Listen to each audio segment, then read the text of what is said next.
Seeing the Princess of Wales at the Royal Marsden was absolutely marvellous because she's in remission, and what that news has given us, I think, is confidence, just as it will have given her enormous amounts of confidence to go on a skiing holiday. The facts of the matter are very clear that Diana was attached to the Royal Marsden.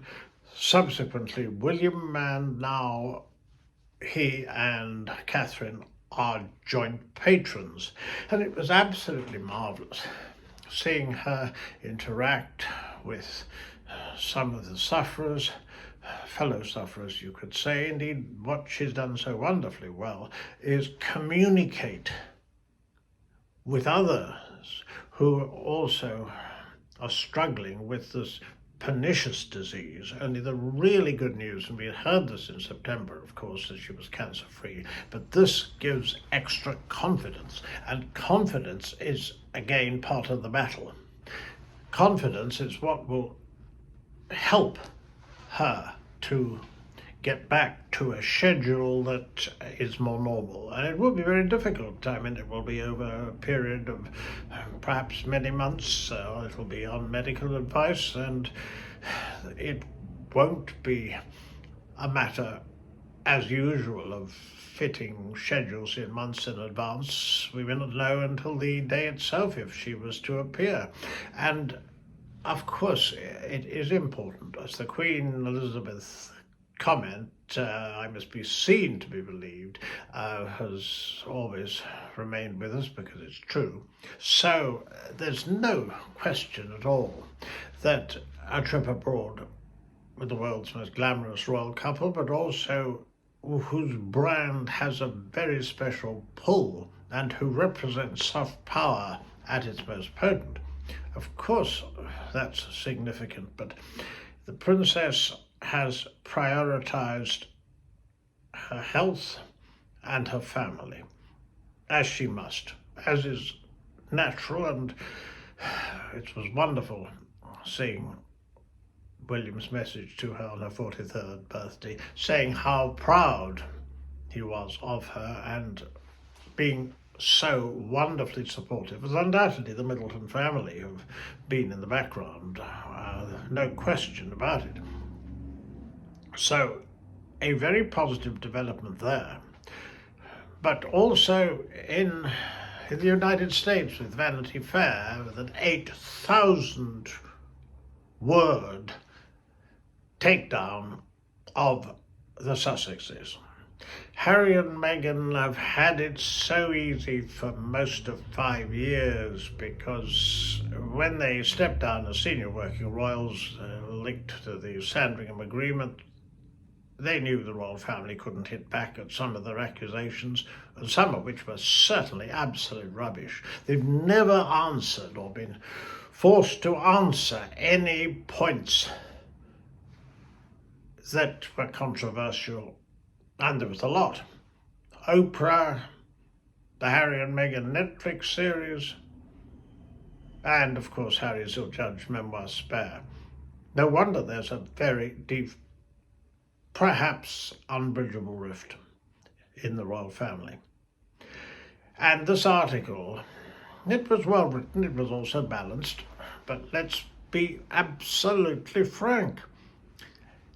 It highlighted bullying allegations. Now, these first occurred when Meghan was a senior working royal. They surfaced in the Times. The journalist concerned was Valentine Lowe, and it was just before the Oprah interview.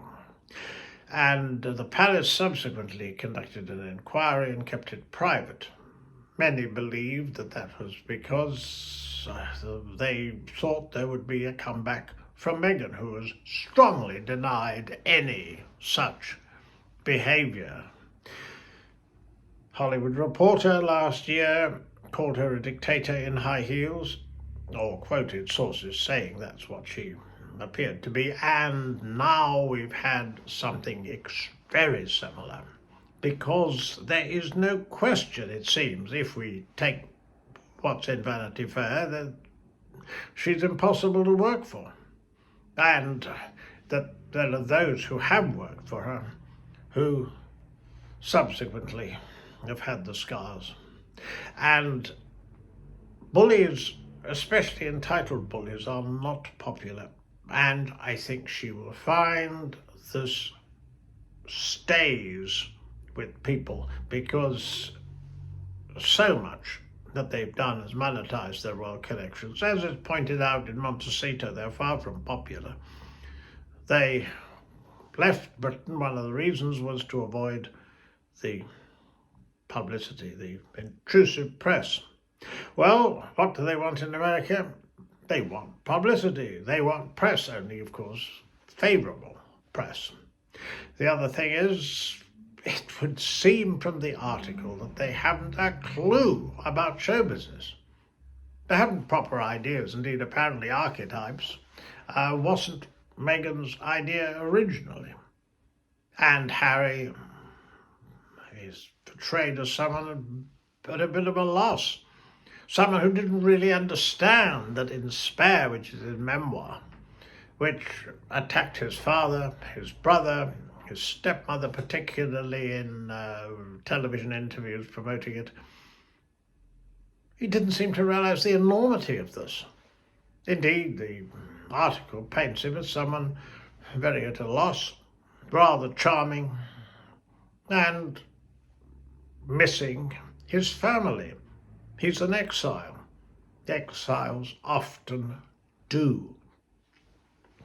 And the other thing one wonders, and I certainly wondered at the time, Meghan said that before she joined the royal family, she didn't research it. That's most unlike her. Do you believe that? Because I never believed that. And the article pretty well rubbishes it. There's no question that it simply doesn't make sense. And it doesn't certainly make a great deal of sense that, well, I mean, the article pays tribute to some of their successes and says how much they love each other. Can't avoid the fact that there's a mention there of potential future possible marital trouble. They won't like that. But then the Sussexes declined an interview, and that was not really like them, is it? It has some pretty controversial things in this article. Harry reparented, so to speak, by marrying Meghan. Well, is it true? Is it not? Have they no ideas at all?